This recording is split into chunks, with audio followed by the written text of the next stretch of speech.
So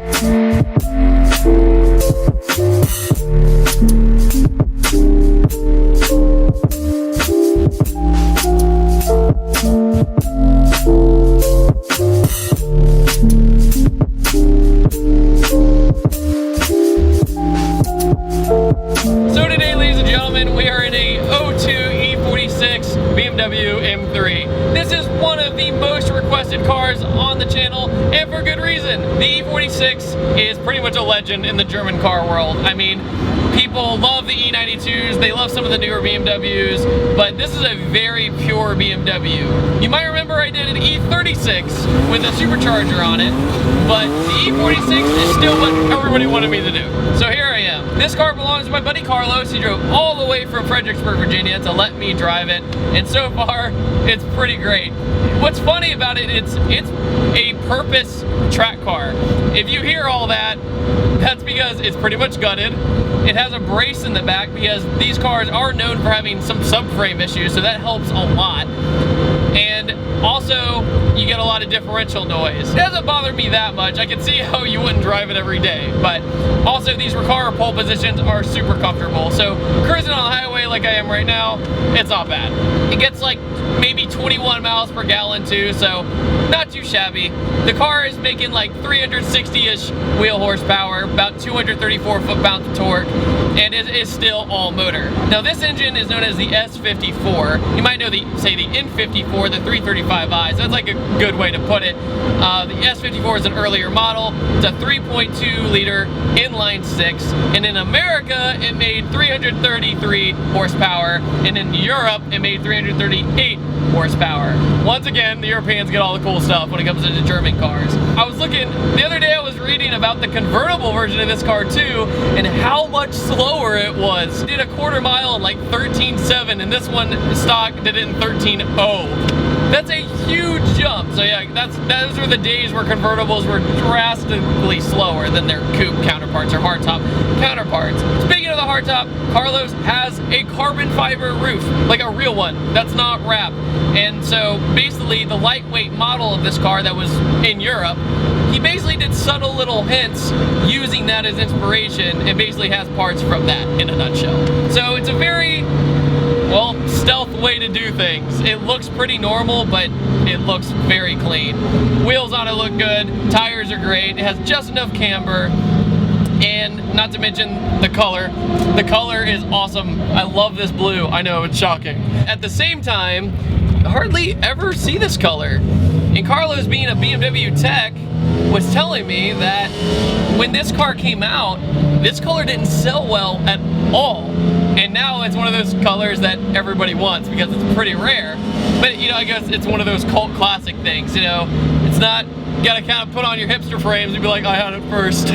Also in the interior, he has a great Sparco steering wheel, which is extremely comfortable. However, when you're in the Recaros, when you first get in the car, there's no sliders on this. He wanted to sit lower and be like more one with the car. But at the same time, if you're like me, you kind of have to peek over the dash. You have to do a little ostrich thing. Your neck has to go out like this at the beginning. But now I'm used to it. Not bad at all. So the coilover system on this car is Nitron. It's a company I haven't really ever heard of. So we're definitely going to see if it really handles well. Carlos says on the track it works fantastic. So we're going to see. But it's just, sometimes it's cool to drive something that's, you know, completely gutted, and you see the brace in the back. All that adds a lot of character. Plus, you know that once you get on the track, you're in a pretty solid car. One thing though about the car is it doesn't have a cat on it anymore. So yeah, it has exhaust on it. But when you get in a certain RPM range, you get this kind of raspy sound right there. Now the engine revs to 8,000 RPM, so it's definitely going to be a pretty high-pitched noise, but when you add the rasp to it, it's like almost a bunch of bees in the back with the gutted interior.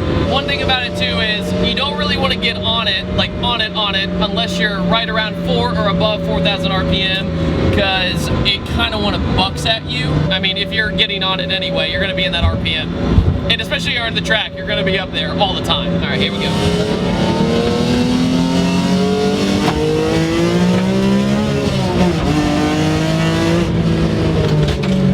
Stops on a dime.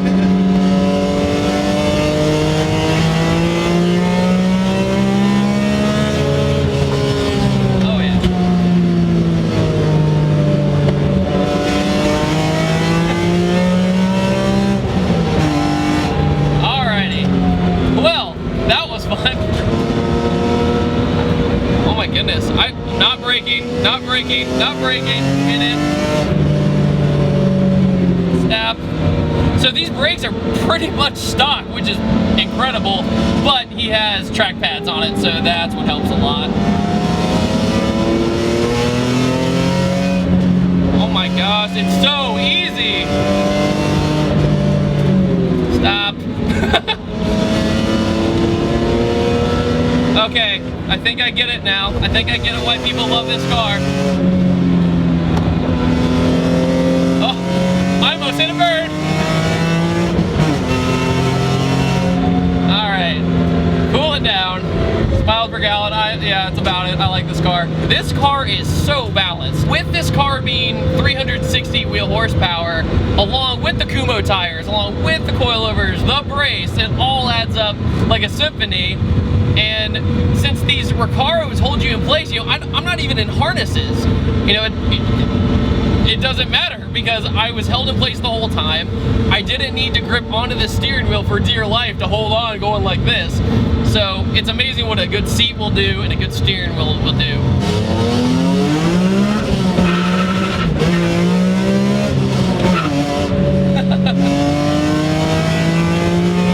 Oh my goodness. Revving to 8 is so glorious.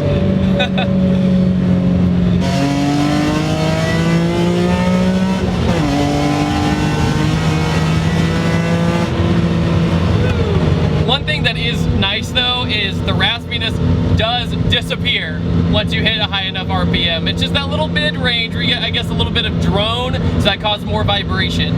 So that's probably a big part of it. Another thing is, this car has 410 gears in it, and that's why when you do a first gear pull, it's pretty darn fun. And second gear will roast a little bit if it's a little, well, not dry out.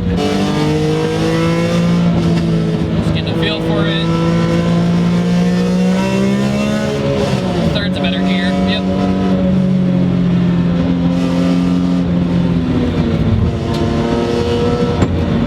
Oh man, yep, good.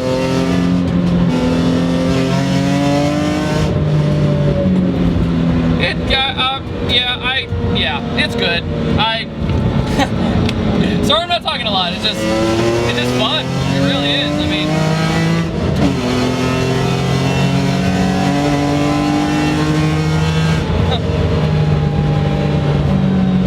Planted.